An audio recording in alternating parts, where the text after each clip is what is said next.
And so that made a bit of a challenging decision whether or not I was going to go to college for skiing or if I was going to go for rugby. So if I had to go for skiing, I'd have to take a gap year. Just because, as I said, I didn't go do that high competitiveness in high school, so I'd have to get my points down. Um, but I ultimately decided against downhill ski racing and decided to play rugby, and I'm eternally grateful for it. But something that I do think about, and one thing that was in the back of my mind was the fact that skiing is a recreational sport too. So I've been able to get out to the slopes a decent amount this year and in the past years. So but that was definitely a hard decision in my eyes of which one I wanted to do. And is that gap year, like, was I going to take that gap year and what that all looked like as well? Join me, Jeremy Swick, on Into the Unknown, a podcast that delves into the personal journeys, stories, and experiences of individuals across diverse professions. As a historian by trade, I firmly believe that our personal histories shape our present and offer valuable insights into our paths ahead. With that being said, let's get into it. On this episode of Into the Unknown, I am joined with a very special guest, Aly Cunningham.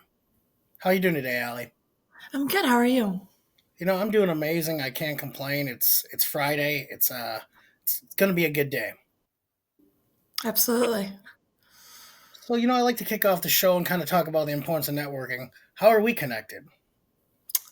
So actually I just found out that you know my father and you guys are from the same club.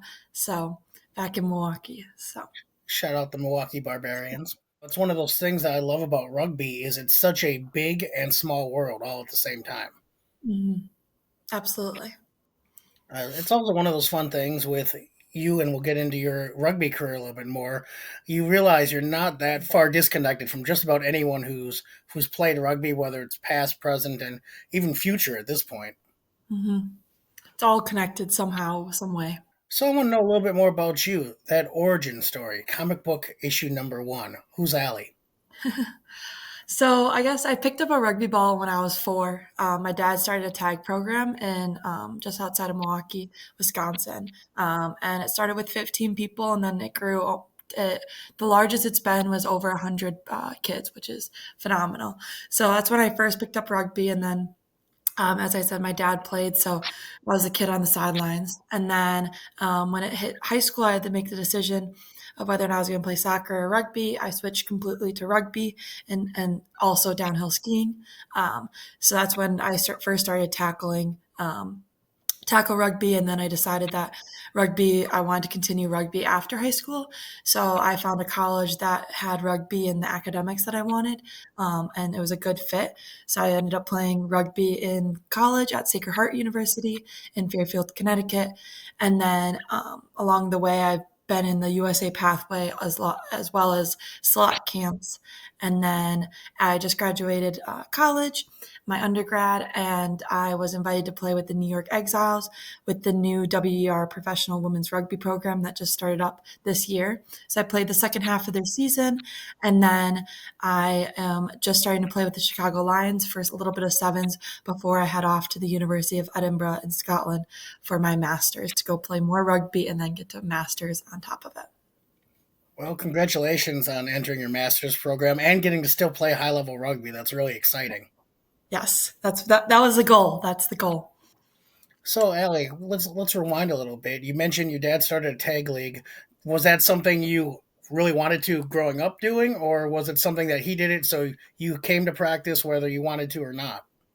It was kind of coming to practice whether or not I wanted to or not. But honestly, it was the first 15 people was everyone in our neighborhood. So it's kind of just a fun thing that we did on Fridays. And then we ended up going to like a restaurant afterwards. And so it was this small little group that we do stuff with. And then eventually it grew. And then I fell in love with the sport and the camaraderie of it and everything and the tournaments. And then a couple of years down the line, we had tournaments against teams. So that was really cool to see.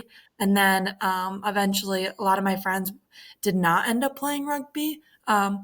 because there wasn't a boys program affiliated with our high school, but they did end up coming back year after year and helping to coach or ref. And it's funny, I was just hanging out with some of my friends, and he's like, "Yeah, I was the best ref ever coming out of that program." So he still says today. So it's cool that some of these guys and girls have never played tackle rugby, or they've only really been around tag rugby, but yet they still love the sport and they're still around it because of me. That's really amazing, Allie. I think it's one of those fun things where, of course, when you're playing tag rugby as a kid, you don't realize the importance of going out to a restaurant or somewhere after the game. Mhm. But it's one of those things I've realized with, and I thought maybe it was just the high school and then college level, and then I got to club, and then you get with some of those people in the higher levels. It's all rugby at the end of the day. You might Mhm. maybe where you're training and how you're training is a little different, but I think it's one of those things you mentioned camaraderie and friendship. It's really important on and off the pitch. Absolutely. You make that decision to play rugby instead of soccer. Was that a tough decision, or what really made you go all in on rugby? Um, I'd say so. I played competitive soccer all through middle school. Traveled all over the US for soccer.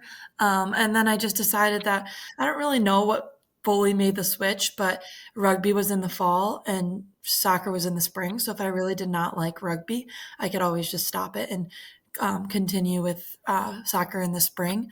But I just heard the atmosphere at rugby was great. And then I also, which I just found out that I totally forgot about, but my dad was also the coach of the high school for a year before I was there. But ended up stopping just so that he could give me my own space. Um, but I actually met a lot of the girls there, and they were super welcoming. And I think that was another drive for me to come play for them. And it was a great atmosphere. And Wally at the time was the coach, and Alex Glorioso, and great people. So great atmosphere, and I met some of my best friends there. So it was just decided to continue to play. You mentioned again, it's really is a welcoming sport. I've been fortunate. Mhm. I've kind of moved all over the country for my work, but also I realized one thing, way to make friends, way to do something, way to get involved was playing rugby. So 9 times out of 10, when I was traveling to different cities, I'd hit up the rugby club, and I all shout out to Atlanta Old White because when I moved to Atlanta, I wanted to play rugby, join them. They actually helped me move in to my apartment in Atlanta, and of course, it's a secret way to get someone to come to at least a few practices. It's again, Absolutely. but you make those friendships that, of course, I've moved back to Wisconsin, but I still talk to those Atlanta guys. I'd say weekly at this point, and it's one of those things where no matter where you go, it's really cool when you get the chance to reconnect. And as you mentioned, your friends talking about the glory days, it's still fun to have those memories. Absolutely, for sure. So you mentioned you play in high school and you decide you want to go to college to play, and of course to make sure it matches your academics. What made you choose Sacred Heart? Honestly, so I toured my sophomore year of high school, and I only toured two rugby colleges, and then COVID hit. But I was fortunate enough to tour those two colleges, and Sacred Heart just seemed at the time the better fit. And academically, it had the major that I wanted. They had a whole designated business school. So that was super cool. And then I knew a couple girls on the team, and they spoke very highly about it.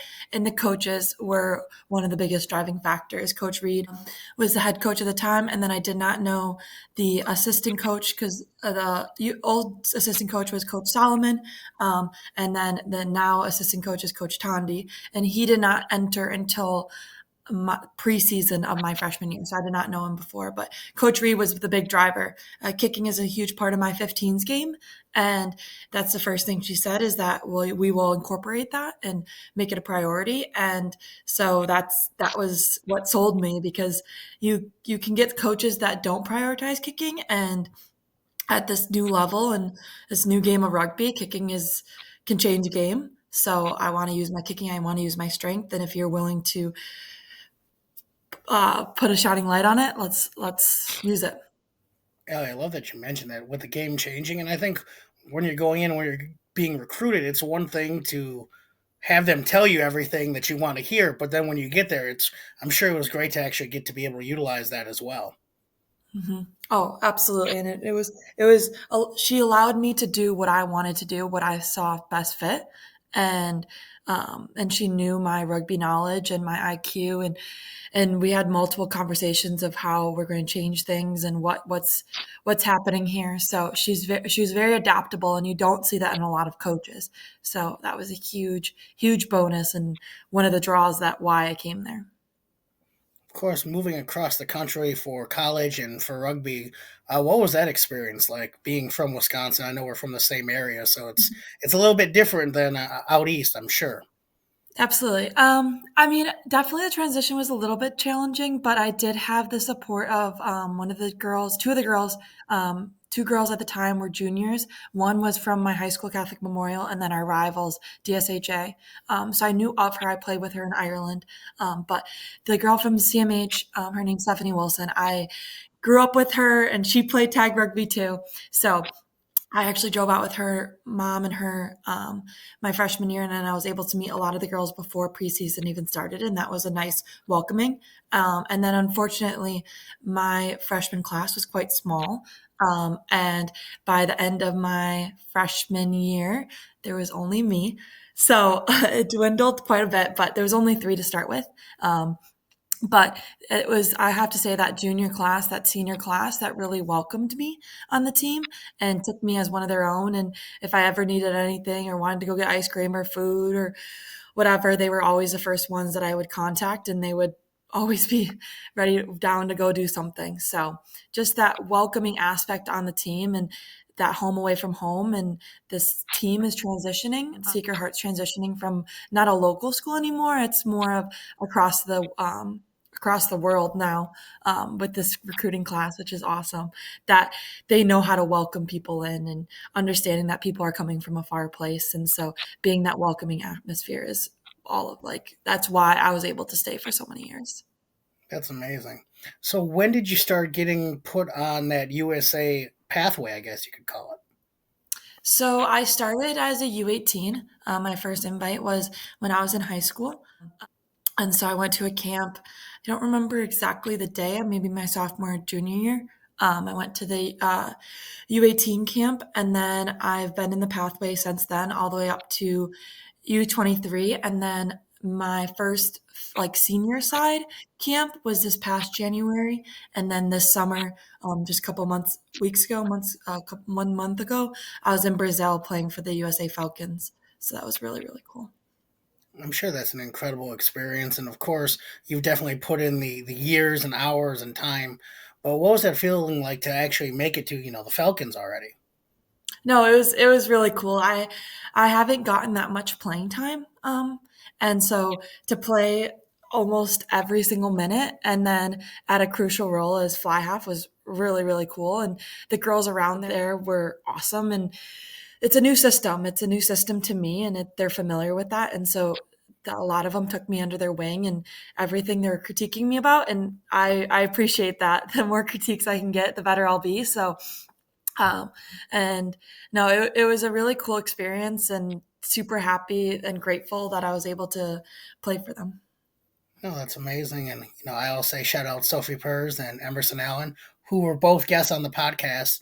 And so it's just really cool to see that camaraderie continue to build. And I know they're an awesome group of individuals, and it's just really cool to see. Of course, I was able to actually watch it, live stream it on YouTube. Of course, it was in Portuguese, so I couldn't really understand a ton, but it was still fun to watch it. Absolutely. Yeah, no, Sophie was my nine, so I've never played with her before. That was the first time I met her, and I love her. She's great. She really took me under her wing and really helped me in that 9-10 connection. I like the way she works. I was starting to read her better, and great player. When you get to be able to read your players, it makes life so much easier. When you can focus on your job, you trust who's next to you, whether it's numbers or just the position. It's just such a great feeling to play with that kind of level of expertise. For sure. So, on everyone's journey, you make a decision not really knowing the outcome. You can go east, you can go west. Can you give me a time where you made a decision and just went for it? Yeah, I guess so. As I mentioned before, I was a downhill ski racer, and I was very competitive, and I traveled a lot for that in middle school, and I slowed down when I was in high school. I didn't do as high as a level, but my senior year, I decided that I wanted to go back to it and do a very high level of ski racing. So that required me to travel at least 5 hours each weekend in the wintertime. So big commitment, but and I competed very well, and surprisingly, I surprised myself, and so that made a bit of a challenging decision whether or not I was going to go to college for skiing or if I was going to go for rugby. So if I had to go for skiing, I'd have to take a gap year. Just because, as I said, I didn't go do that high competitiveness in high school, so I'd have to get my points down. Um, but I ultimately decided against downhill ski racing and decided to play rugby, and I'm eternally grateful for it. But something that I do think about, and one thing that was in the back of my mind was the fact that skiing is a recreational sport too. So I've been able to get out to the slopes a decent amount this year and in the past years. So but that was definitely a hard decision in my eyes of which one I wanted to do. And is that gap year, like, was I going to take that gap year and what that all looked like as well? Allie, I think it's important you did scratch that itch at your senior year of high school to at least try explore it again instead of really wondering what if I would have never done it again. Mhm. I think it's great to actually just kind of experience it a little bit, even though you made the decision and chose rugby, which I personally think is a great idea. But it's one of those things where I think it's nice to really just see things out and experience it. Oh yeah, for sure. I'm super, super happy did and reconnected with a lot of those girls that I skied with in middle school and went and trained with them and raced against them. So, title of the podcast, Into the Unknown. What is next for you? That's a great question. So, I mean, immediately, like as of tomorrow and as of this summer before I leave, I'm playing for Chicago Lions just to play some sevens, and I haven't really played a lot of sevens, and so and I just received an award for sevens, so I'm like, why not try out more sevens? So I'm playing for Chicago Lions. Under a great coach, Coach Dave Fee. So I'm super excited to be coached by him, play with past Sacred Heart players that are still on the team, and then some transfers and grad students that are coming in. So that's my future close present. And then in August, I leave for the University of Edinburgh. So I'm going to do my master's there. It's a 1-year program. So hopefully stay there for about a year, maybe stay there afterwards if I get a work visa. And then from there, I don't know. I mean, it depends on what the USA looks for me and what they want, and coaching wise, player wise, all of that. So this kind of depends on the opportunities that I receive, and I go from there. Well, Allie, if people want to learn more about you and your journey, where can they find you? Yeah, so I have a rugby account, Aly Cunningham Rugby on Instagram. So that's a good way to reach out. I'm trying to post more. So um, look for that to follow my rugby career. Well, Allie, I want to say thank you again for taking the time to talk with me. Really appreciate it. Absolutely. Thank you for having me. We'll talk soon. Bye now. That was another fun episode of Into the Unknown. I truly appreciate you taking the time to listen. And if it provides you any value or entertainment, I would love if you shared it with others, liked, subscribed, and really just help the podcast grow. Again, tell a friend, tell a foe, just anyone who might enjoy hearing some stories of people's own journeys and what got them to where they are today. Till next time.